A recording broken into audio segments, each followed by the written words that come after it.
Assalamualaikum warahmatullahi ta'ala wabarakatuh. Para taruna dan taruni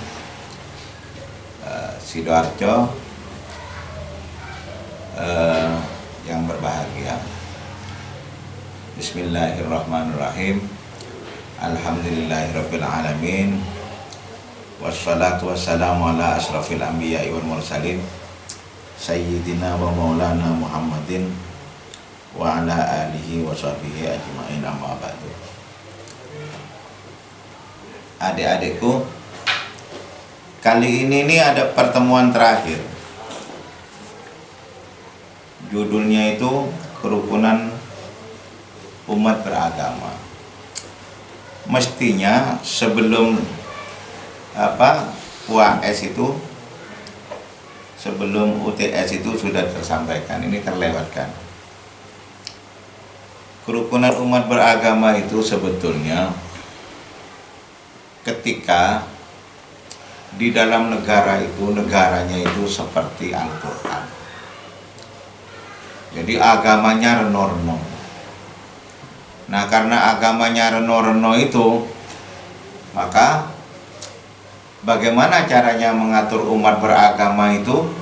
Agama Kristen, agama Katolik, agama Hindu, agama Buddha, agama Islam, agama Konghucu.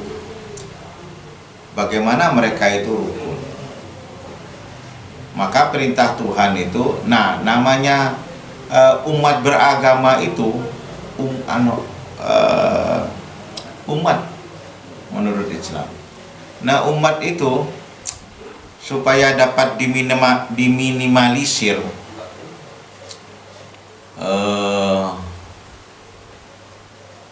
ketidakrukunannya itu adalah anjuran Allah, fa'amruhum syura bainahum. Maka masalah kehidupan umat itu bagaimana harus dimusyawarahkan. Umat beragama Islam maunya apa? Hidup bersama. Umat beragama Kristen, Katolik maunya apa? Hidup bersama itu. Maunya agama Hindu dan Buddha bagaimana hidup di dunia itu. Karena itulah ketika dulu itu Tuhan menyarankan kepada Nabi Muhammad fa'amruhum syura bainahum, musyawarah. Maka lahirlah Piagam Madinah itu. Kalau di Indonesia lahirlah Pancasila itu. Nah, Pancasila dan Piagam Madinah itu menarik umat beragama untuk saling tasamu, saling toleran, saling toleran. Terus untuk menjaga para umat itu saling tawazun, saling mengukur diri. Bagaimana juga umat yang ada di dalam itu saling tawasud, saling moderat. Yang terakhir, bagaimana antar umat beragama itu saling adalah sejahtera. Jadi tujuannya musyawarah itu membangun 4 pilar kehidupan di dalam agama. Tasamuh, penuh toleransi. Tawazun, penuh menghargai diri. Menghargai diri dengan toleransi itu lain. Tawazun namanya menghargai diri. Yang ketiga itu penuh dengan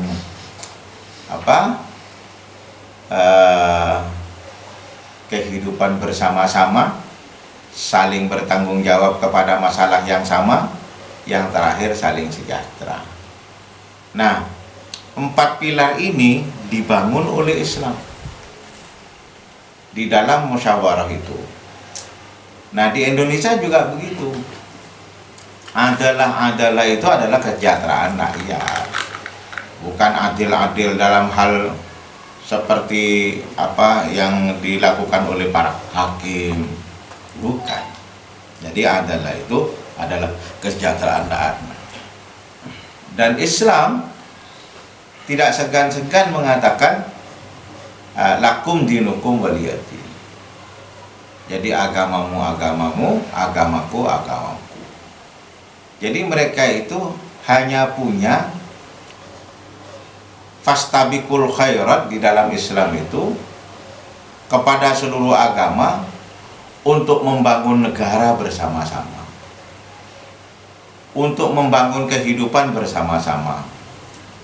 Orang Islam mewajibkan sholat, mewajibkan macam-macam itu yang terkait dengan syariat Islam bukan untuk menghancurkan negara. Orang Kristen membangun kehidupan seperti itu juga bukan ingin menghancurkan negara.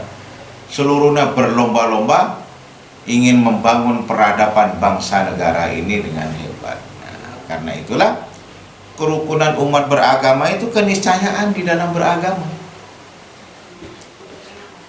Jadi siapapun beragama apapun, maka membangun negara dan bangsa ini sebuah kewajiban secara individu.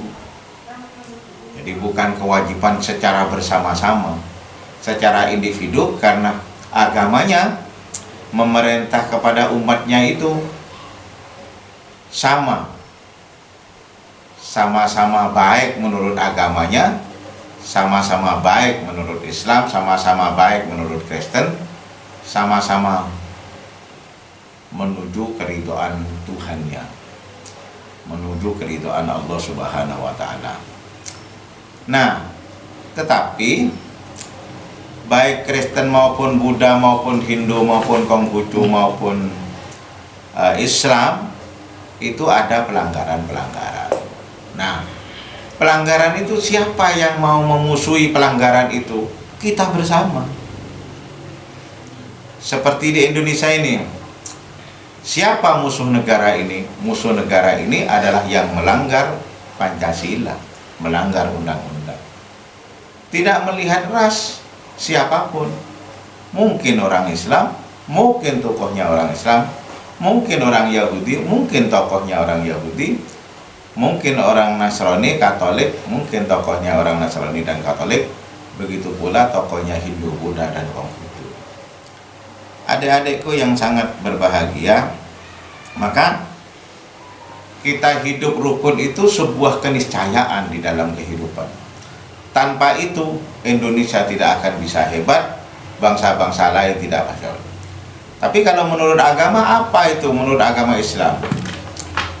Mereka itu ada orang Nasrani, ada orang Katolik, ada orang Islam, ada orang Konghucu, ada orang Hindu, ada orang Buddha.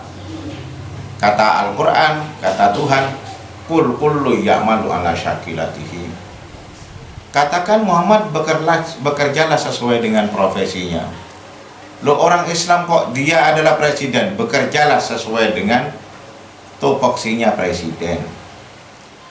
Kok ada bupati, bekerjalah sesuai dengan tupoksinya bupati. Jangan sampai bupati itu maling. Jangan sampai. Jangan sampai gubernur itu maling. Maling mencuri itu kan masih baik. Tapi kalau bupati sampai mencuri tidak tanggung jawab, itu rusak dan merusak bangsa dan negara ini.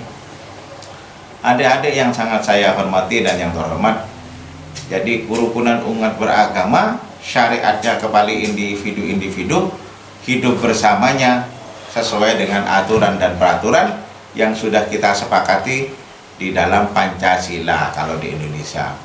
Kalau di negara Islam di dalam Piagam Madinah.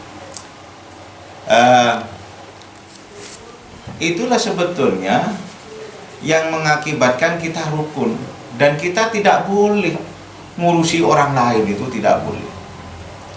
Orang Islam kok ngurusi orang Hindu? Nggak boleh.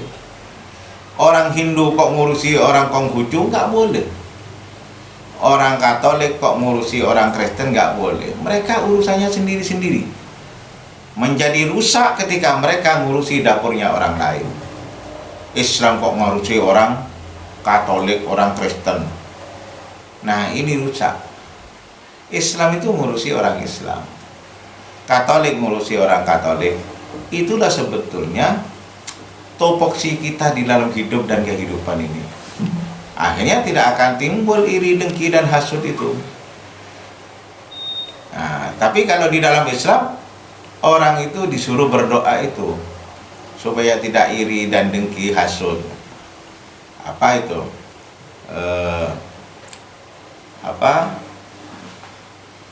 Ada 3 al-baqiyatus shalihat itu, tasbih, hauqalah, dan Allahumma antas salam.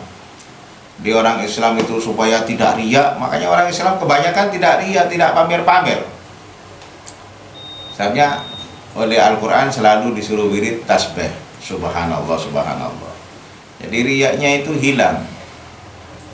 Orang Islam jarang sombong di Indonesia itu, karena di musola-musola dan di masjid-masjid itu disuruh wiritan hauqalah, la haula wala quwata illa billahil aliyyil azim, la haula. Jadi sombongnya habis. Yang terakhir, orang Islam itu biasanya diajak oleh kiainya wiritan Allahumma antas salam wa minkas salam wa ilaika ya'udus salam fahayyina bisalam wa adkhilna al-jannata daras salam tabarakta rabbana wa ta'ala ya dalil. Iri, dengki, dan hasud hilang. Adik-adik yang sangat saya hormati, nah, di dalam kehidupan itu, di dalam menyelamatkan sesuatu itu, menyelamatkan golongannya, tanggung jawab golongannya.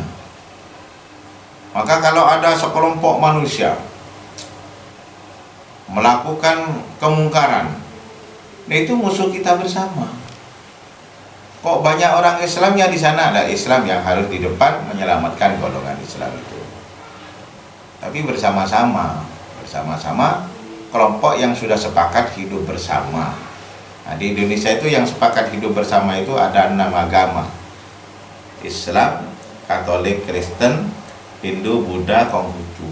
Nah, karena itulah makanya adik-adikku, mudah-mudahan pelajaran yang paling akhir ini merubah adik-adikku itu menjadi orang yang sangat toleran. Ada 4 tadi. Orang yang sangat tawazun, mempertimbangkan dirinya, mengukur dirinya dengan orang lain. Kalau saya begini, kira-kira orang lain sakit apa enggak? Orang yang mampu membangun kebahagiaan bersama. Yang terakhir, membangun adalah kebahagiaan. Yang terakhir, tawassut. Tawassut itu hidup gak terlalu megah-megah, ya tidak terlalu miskin-miskin, biasalah. Kalau kita terlalu memperlihatkan miskin kepada diri kita, kepada orang kita, kepada lingkungan kita, itu pada zaman sekarang orang banyak suka dikatakan miskin karena dapat BLT, bantuan langsung tunai. Nah, dulu itu orang malu dikatakan miskin itu, karena miskin menurut Islam dan kaya menurut Islam itu sebetulnya sederhana. Ada orang yang bisa dimakan 3 hari berturut-turut, dia sudah kaya. Orang bisa makan hanya 2 hari, itu miskin. Orang yang bisa makan hanya 1 hari, itu fakir. Karena itulah di Indonesia itu sulit sekarang menemukan orang miskin sebetulnya. Tapi di Indonesia banyak daftar jadi orang miskin. Mudah-mudahan adik-adikku tidak terjebak dalam kehidupan yang seperti itu. Itu saja yang dapat saya sampaikan. Kerukunan umat beragama itu melahirkan 4 kejayaan itu: tawassut, tasamuh, ta'adul, dengan tawazun. Jadi seperti itu. Seluruh tugasnya ini kita rangkum, dikirimkan kepada Classroom, Google Classroom. Tapi 1 titik yang paling penting, orang beragama itu mesti melahirkan kerukunan umat beragama. Mesti. Kalau kita kembali kepada aturan dan peraturan yang dibawa, syariat yang dibawa oleh agamanya kepada kita bersama. Sekian, wallahul muwafiq ila aqwamit thoriq. Wassalamualaikum warahmatullahi wabarakatuh.